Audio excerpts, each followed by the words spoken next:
you know, so good. That's good. That's good. Everyone, this is Melanie. We've got a lot of people, so I'm super excited to host you. So let me just introduce you real quick. Melanie is the moderator and founder and meme master. Some people actually call you that, a meme What? master. The meme master?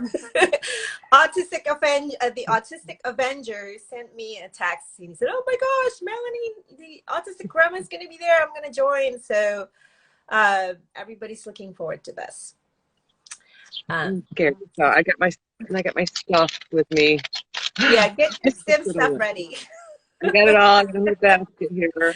There you go. So go ahead and we want to know about you and your family and why you're doing the autism advocacy. So go ahead. Okay. Well, it starts back when I was a kid. I was born in the 70s, and there was no such thing as autistic girls. And it was only the profoundly disabled boys were recognized as being autistic. And so I didn't get any help. And my mother was religious, and she took me to Pentecostal churches to try to get the demons cast out of me. Oh my gosh. And so as soon as I turned 18, I got out and got out on my own and started trying to find myself and convince myself I wasn't demon possessed or bad. And then I got pregnant with my first child. My oldest is Cecilia, and she's now 22, and she had sensory needs that were above and beyond. I couldn't get people to babysit for her because she needed so much attention. And so I just stayed home for the first year, and not knowing she was probably autistic, just held her and nursed her. And then my second child was born, who's 19 now, and they're autistic, they're diagnosed.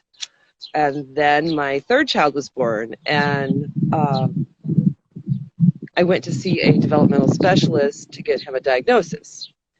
And this man, his name was Dr. Mize. He no longer works in my city. I got him fired because he told me in front of my speech language pathologist that my son would never speak and that he would become a violent monster and that I would have to have him locked up for my own protection. And it was devastating. Yeah. And so I went home and cried and thought and cried, and I decided that that wasn't going to be the case. And I just let go of that idea and proceeded to do play therapy. And I just dropped everything. I was in college and I was working, and I dropped that and stayed home. And that's he's now 16, and he's not violent at all. He's actually very well-spoken gentleman. Thoughtful, kind, like a big cuddly teddy bear. Right. And so then when I was 43, I got pregnant. Like a surprise. I thought it was meant. And then I got now I have a 6-year-old who's diagnosed, and he's a handful, and he has meltdowns. And so Instagram, I just try to share my own experiences with my own personal meltdowns that I had and still sometimes have, and try to help people understand that meltdown is really just communication. And if you carefully watch what preceded the meltdown, you as a parent can figure out how to catch those before they happen. To listen to the child's body language, to listen to, I mean, not every autistic child is nonverbal. They will actually say, I need to leave. I need to get out of this place. And just listen to them. So let's talk about the beginning of a meltdown and how you feel it physically. We feel it at a physical level, emotional level, energy level. It's all at once, isn't it? Like just the way it builds up. So you describe it so well. So go ahead. Tell us how it feels. It feels like you're catching on fire inside. The heat begins to rise, and that's for me personally, I can feel that, and I know what to do. I know I need to either leave or try to control my behavior long enough to get in and get out, like if it's a doctor's office, wherever I'm at. Right. But if you can't control it, if you're a young child, of course, and you don't have the toolbox full of your tools that you use to cope with sensory overload, right, it's not going to happen. You have to do it for the child. Right. If the meltdown actually happens, the heart rate goes up, your head starts to pump. You can feel your blood pressure in your head. Skin catches on fire.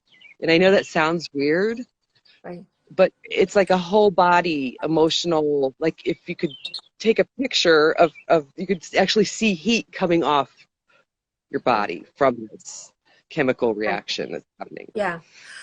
So a meltdown, is it a specific trigger that one can anticipate, or it's just accumulation? Well, the meltdown is accumulation. The meltdown is definitely accumulation, but there are specific triggers, and I recognize mine now at 50 years old.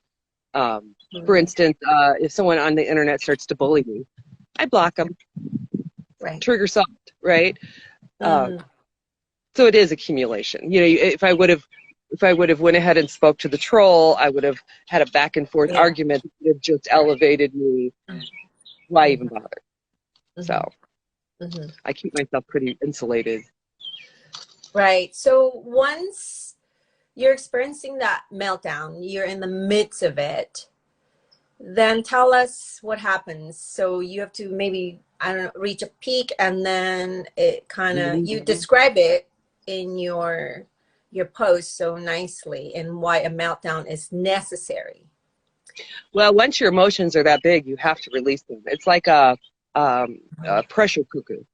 That's why there's a little knobby on top of the pressure cooker to let a little bit of steam out. And so if that isn't working, you have to try to isolate yourself and go ahead and either cry it out. And I think a lot of autistics, that is a sign they're having a meltdown, is the tears start to flow. Go cry. I have been self-injurious in the past. It's been a long time, but I've been known to punch my walls or hit my head. And, it's almost like a instantaneous release after a self-injurious moment. You don't want to do that. You don't want to get to that point. Or, you know, it's more of a, it releases I can't explain it. It releases all this negative energy, I think.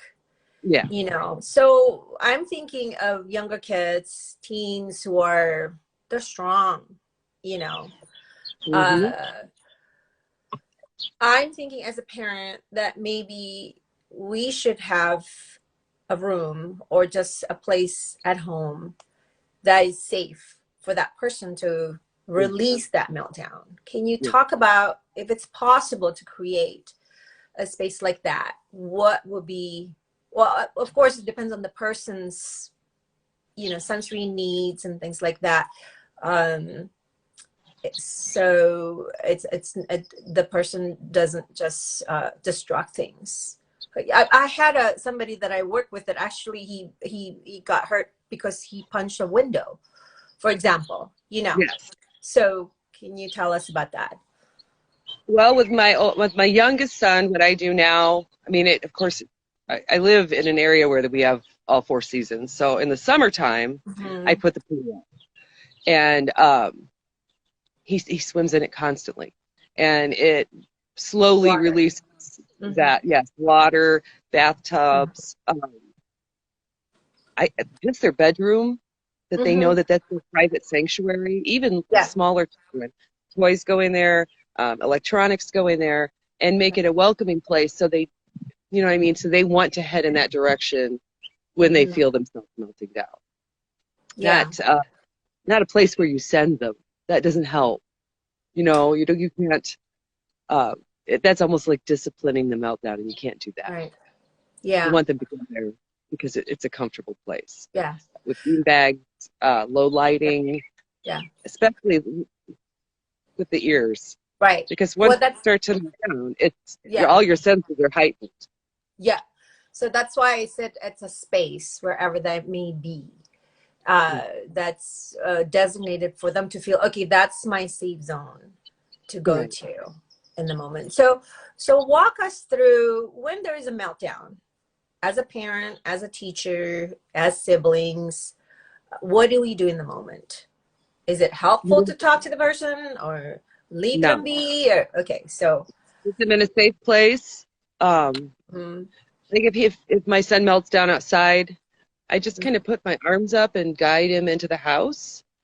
I try to keep a very non-emotional face, so they're not seeing, right, a neutral face. Monotone voice. If you have to talk, don't allow them to hear any emotionally charged sounds come out of your mouth.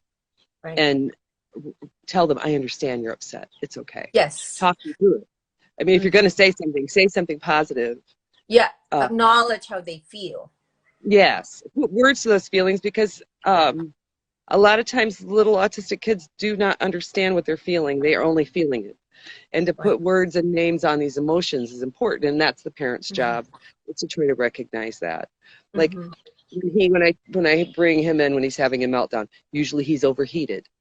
And so I get a cool rag and some water. Oh, you're so hot. That's why you're angry. Right. Then after the meltdown's over, we talk about it. Did you notice that when you got overheated, you started to get angry? Right. And you can stop that from happening by, I'll bring out some water, and you problem solve. And at home, that's easy. And it's easier. Yeah. What you're doing is giving them the skills, the toolbox, to be able to go out into the world and use that same toolbox. Yeah. That's why I don't know. Go ahead. No, that's amazing. So exploring what's in the toolbox, exploring that. And I love how you tell us that it's very important that you wait until calmness happen in that person and also in us as the adults. And it might not be, it's so tempting, isn't it, to just, okay, he's calm now, I want to have a talk, but sometimes it takes a few days, to be able to just calmly talk about it. It's really about exploration, isn't it? So what can we do as a mom to help you, and then to really get their buy into, like, maybe we try this, try that, right? Maybe there are things in their rooms they could have, whatever they may be, like music. Whatever they like, support it. If they like video games, support it. Why not? I mean, really, I don't know. I'm really big on allowing children that like to be on the internet to just use the internet and support that. Legos. Go buy all the Legos. Give them, feed their emotional needs, feed their interests, and I don't know. No. That's a really, really important keep in mind, I think. Like, how do you help them to know these tools are helpful for them is to just let them explore. So maybe when they're calm, you can sit down and build Lego or do a sketch or watch a TV show together, so you can spotlight, that thing makes me feel better. And spotlight that, because they don't necessarily know. And I'm thinking about kids what happens to kids who cannot verbally communicate? You have to watch the body language. It's all in the body language. If they're getting down, like my oldest son used to want to get all VCR tapes, because he's 16 years old. So VCR tapes, and he was stacking them, and people were like, he's ruining the boxes. He's going to tear the videotapes up. It's like, Who cares? Who cares? This Right. he needs to stack these videotapes. Yeah. And so I would just get him all the videotapes. Here you go. There you go. Yeah. It's real No, simple. You let them, like you said, you let them explore. And you watch them, and as soon as you see an interest pop up, yeah. you feed that interest. Yeah. So I have a question about public meltdowns.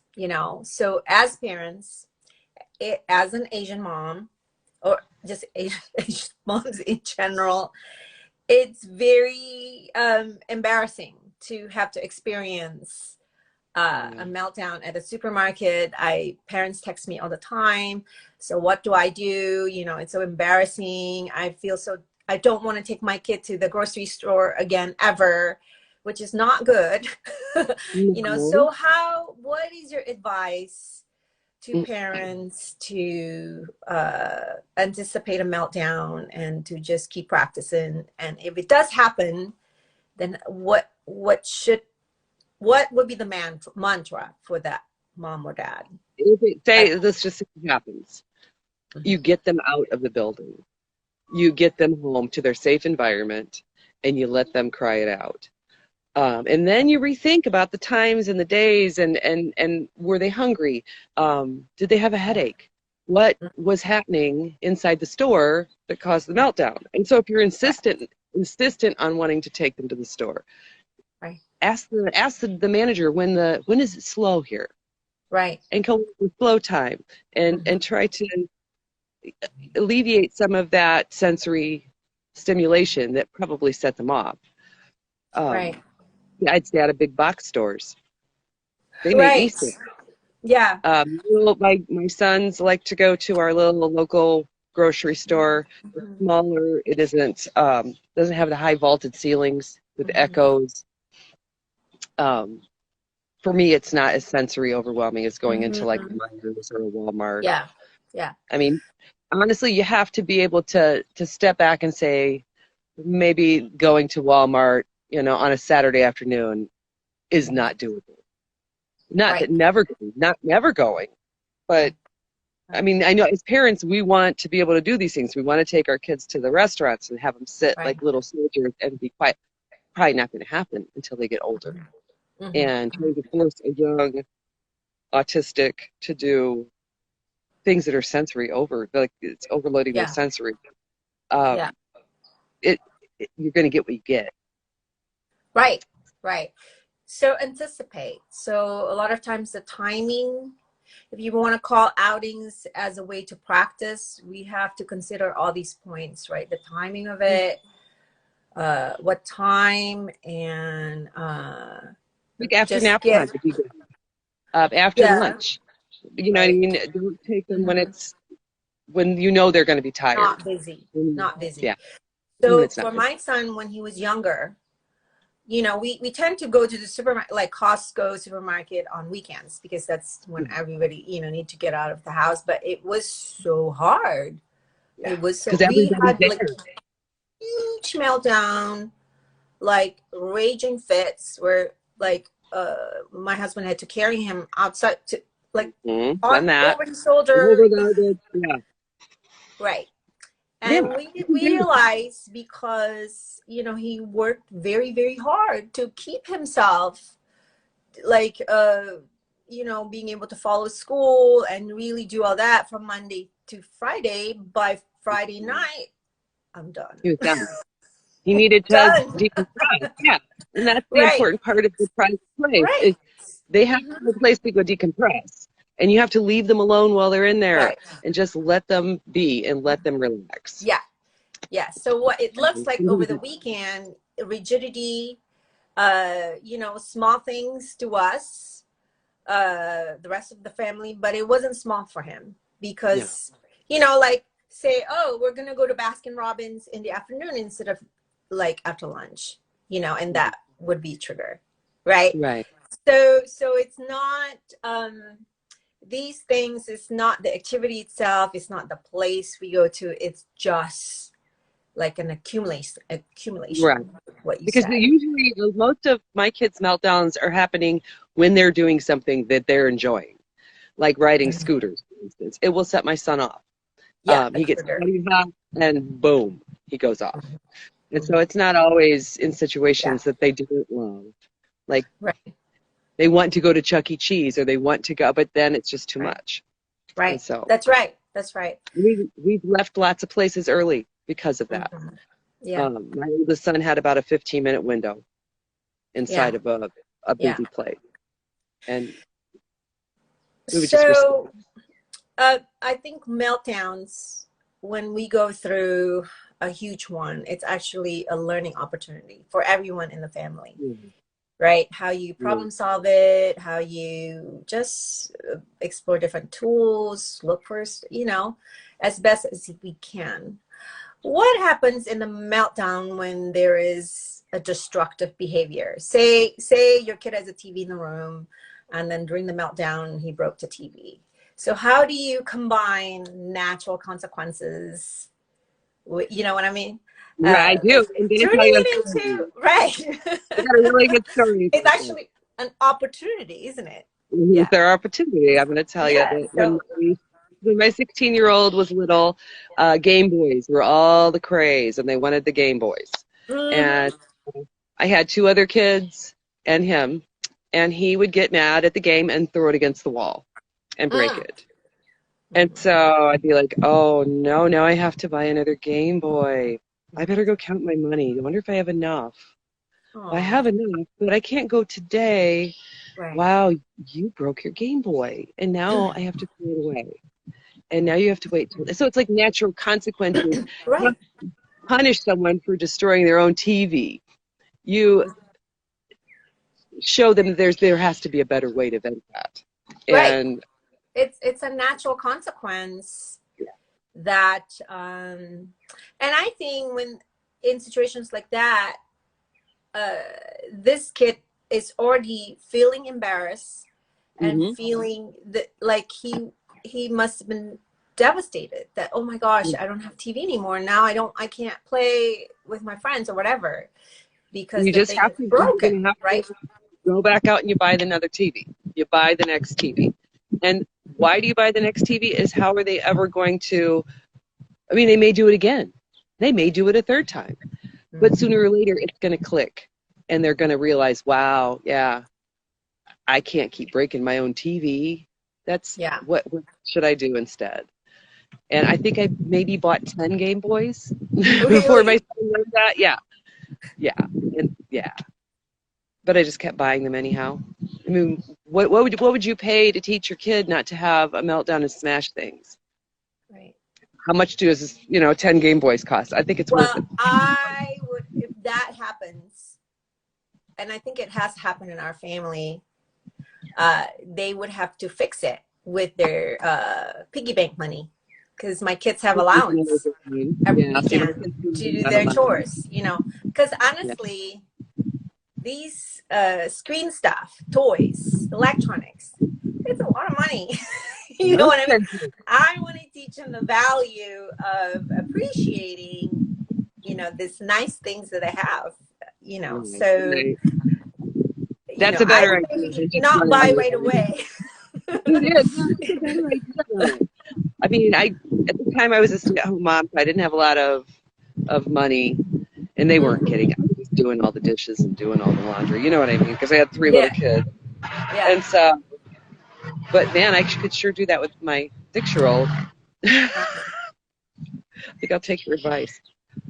Well, I think it's really tough for parents, especially raising a neurodiverse kid who have a lot of extreme meltdowns, difficulties. You feel like maybe you're always walking on eggshells because there's really no good parenting advice or tips to show parents what's the best way for us to be available and at the same time, learning from these tough situations. It's really tough and it just weighs you down. It's like you feel bad as a parent.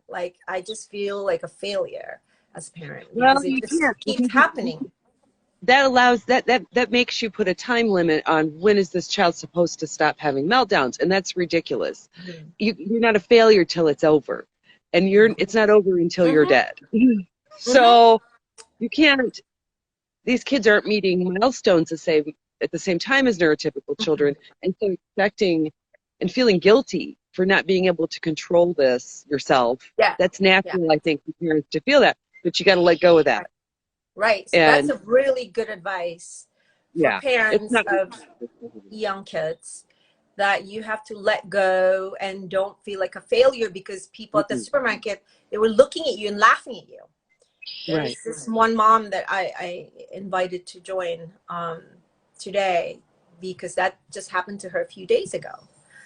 And she was devastated that her kid was like throwing stuff all over the supermarket and no one helped her. No one helped her. She had two kids and she felt like people were so mean. I got upset reading about her story. But I want to, hopefully this chat will be helpful to her because you just have to keep trying. You Don't have give to keep up. trying and let go of that there's some kind of time limit on when the kids are supposed to stop this or start that. Even with potty training. Yeah. My 16-year-old was not fully potty trained till he was 6, and I didn't force him, and we just took our time with it. And Yeah. people were giving me dirty looks, and I'm Yeah. like, who are you to judge? Right. This is him trying to decide what's best for him. And he just potty trained himself, and I ignored the words. There, you know what I mean? Right. You're not the person that's trying to help this kid be confident and Exactly. make decisions on his own. And yeah, you can't listen to those people. Right. Don't listen to them. So one last question. So I know that you do a lot of self-care just to have a more balanced life. I love that. And I think that's important as parents raising a family with a family member who's a neurodivergent. So how do you do self-balance, and can you talk about why that's so important for parents? As a family unit, you're the glue that's holding the family together. You're the one that everyone's looking to for support. And that is very time consuming. But if you don't carve out some time for yourself to do the things that make you happy, I can't tell you what that would be for anyone else but myself. I garden, I do art, I feed the birds, I feed the skunks, I enjoy going to the thrift stores. You're not gone very long. And I'll get in the car and I'll give everybody a kiss goodbye and leave. And I'm gone maybe an hour, and I've got, some treasures, and I always try to get things for the kids too. And that sets me right and helps me be a bit better parent, because if you don't do self-care, you can't pour from an empty cup. That's right. That's right. Very important. And it helps me not just, even if there were no kids here, it helps me mentally. I had a really low self-esteem for years. Right. And I was told that I was the R word more often than I mention. And it wasn't until I did some self-care and went and finished high school and went and tested in at IUSB, my college, my alma mater, and I found out I was smart. Right. Just that self-discovery, That's very important. Even if you're a parent, you're still like, I'm still Melanie. And feeding Melanie helps me, give to them. Yeah. Well, I think, sometimes for me, my husband has to cue me, like, okay, you need to go take a nap. And when my kids were younger, my husband would lock the bedroom door and just put me inside because it just doesn't register necessarily for me. But now that they're older, I could hear them when they say, "Where's mom?" And then if they can't find me, they respect my space. you know. So for all the parents here, it's very important that you work with your spouse to carve out that self-care time. Or even another family member. I mean, if you don't have a spouse, there's a lot of single parents. Right. A trusted friend, a mother, whoever you have that you trust. And you don't even need that much time. Right. You know, a couple hours a week, maybe stay up late once in a while and then watch some TV, whatever it is, carve some time and do it. Yes. Make your best. Yes. And that also models for our kids that how important it is to take time off for yourself, you know, so that I think that helps them in the long run. So somebody is saying here a comment about not posting video clips on social media of kids tantruming or having a meltdown. That is so important. Never. Don't do it. Ever. Don't support people who do it. These are people, these kids, these autistic kids, even if they're not talking, they're thinking. And they're hearing their family talk about them, and showing a personal moment. I've seen parents post videos of their teenagers on the toilet, talking about toilet. That's awful. So humiliating. Yeah. No. If you would have posted videos, post some positive things that your kids will be proud of someday. Because this stuff is not disappearing. It's going to be on the internet for forever. Forever. And our kids are embarrassed enough to have meltdowns in public and home. They feel bad enough. I mean, we don't even, like, I don't even take a picture or have a live video without, you know, putting on makeup, you know, so that is a no-no, right? I brushed my hair though. That's a no-no. So, makes me mad to think about it. Yeah. How dare someone? Yes. A personal moment. How about I do that to you? You know what I mean? Right. What if your mother just died and you're sobbing in your bed and I come in with my video camera? Yeah. Look at this. And then I post it. Yes. Yes. No. Absolutely. And also be mindful of how you talk about your child. That's another thing. Just because someone is nonverbal, it doesn't mean that person doesn't understand. So typically after a meltdown or during a meltdown, that's when we just, our language, we might have a potty mouth. So that is a no-no. Yeah. Lots of, and then, you know, especially after a meltdown, I try to build up especially my 6-year-old. I mean, it's been so long since I had a little one until I had him. I'll get the art out and start doing art with him, drawing with markers or what. And praise him for his artwork. And you need to do as much building up as possible and elevating self-esteem and, you know, just like yes. So I think not punishing, like after a meltdown is actually a good opportunity because you have this decompress. So that's there's a moment of clarity. So that's an opportunity to just do something to connect and so and don't go back to it over and over again. You broke this, you broke that. Don't even talk about not a good way. Yeah. Talk about how they were feeling before the thing got broken. You have to analyze what happened from point A to point B and talk to them about that so they can become self-aware. They can feel those feelings rise up and use their toolkit. Yeah. That you have to teach them. Because these kids aren't born with a toolkit. I'm just going to close the window. They're learning how to do this stuff. I'm 50 and I'm just really coming into my own at 50. And maybe in the last few years, after my cancer. I had breast cancer, had a bilateral mastectomy. That was really an eye-opener.